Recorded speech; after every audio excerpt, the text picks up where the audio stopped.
Hei vaan kaikille lukijoille. Mä ajattelin nyt tehdä tämmösen höpöttelypostauksen, kun mua ei kiinnosta vaan yksinkertaisesti kirjoittaa. Niin parempi puhua sitten tässä, kun mulla on niin paljon vielä kaiken lisäksi asiaa.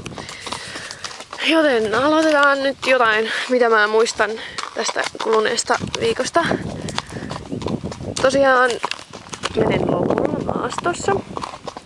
Jos ette huomanneet, Lopo on päässyt pois Saikulta. Sillä mentiin eka kerta, käveltiin jotain. Niin tässä ehkä viikko sitten mentiin itse asiassa tuolla pellolla. Ville meni kans siellä, tai Minna meni Villen kanssa ja mä otin siitä videoa. Mun pitäisi tehdä semmonen video siitä, mutta en oo nyt saanut inspiraatioa tehdä sitä loppuun asti, niin se tulee sitten joskus. Ja joo. Ollaan nyt pari kertaa käyty Lopun kanssa kävelemässä, lähinnä ilman satulaa, nytkään ei oo, on vaan toi huopa. Ja sitten Minnan joku kaveri oli käynyt täällä, niin se oli vähän ravannutkin jo Lopon kanssa. Et me nyt lähdetään tästä alkuun vähän kävellään paljon ja sitten aletaan vähän ravailemaan ja sillä lailla, et saataisiin taas kuntoon.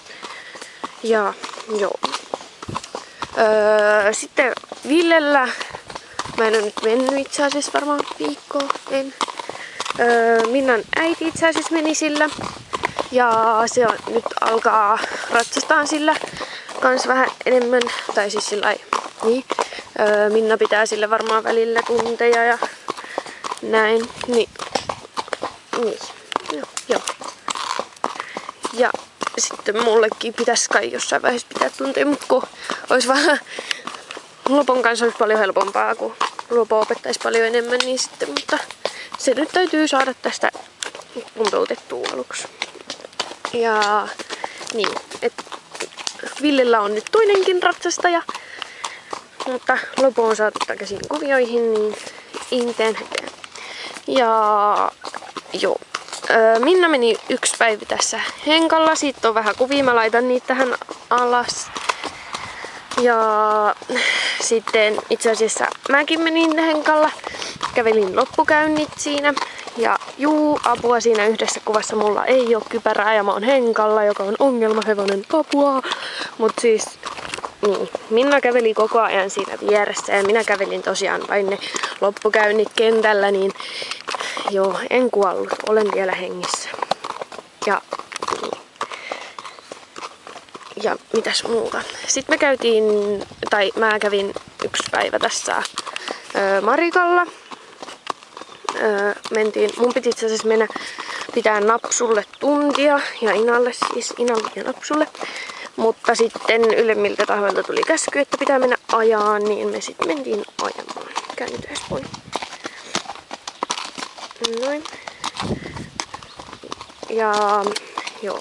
Sitten meidän piti itse asiassa mennä uittaankin, mutta mä en sitten kerinyt enää käymään uittaa sitä joku toinen kerta sitten.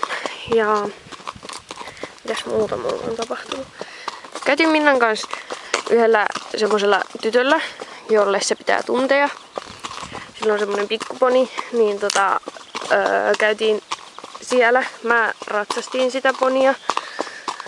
Kun se, en mä tiedä, Minna oli jotenkin sopinut sen, että mä menen sinne, mä en vieläkään tajua, että minkä ihmeen takia mun piti mennä sinne, kun mä en osaa kummiskaan mitään. Mutta käytiin kummiskin, niin Minna piti mulle niinku sillä tuntia. Mentiin jotain puomeja ja jumppasarjoja ja sitten joku estekki siinä taisi olla. Niin sellaista mentiin ja sitten sen jälkeen se tyttö meni ratsastaa sillä vielä itse vähän pari estettä. Hei, älä syö. Niin, ja joo. Se oli aika katastrofaalista se mun ratsastus. En osaa ratsastaa semmoisella ponilla, kun se oli raviponi, niin sit mulla meni kaikki keskittyminen siihen, että mä olisin saanut sen laukkaa hyvin ja silleen, että se olisi mennyt laukannut suht tasaisesti. Mut niin. Onkohan muuta tapahtunut vielä? Ei kai.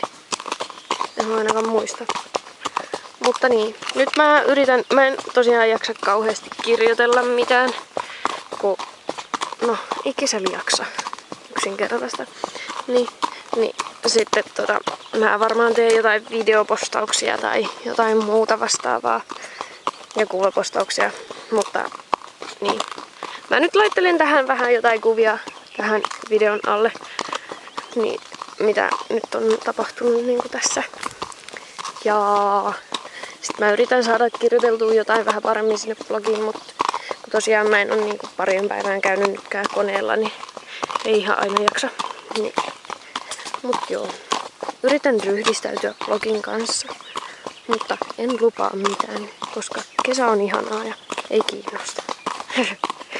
Mut joo, me kuntoutetaan lopoa ja mennään käyntilenkkejä, niin ei meillä nyt kauheasti mitään ihmeellistä kuulukaan. Mutta niin.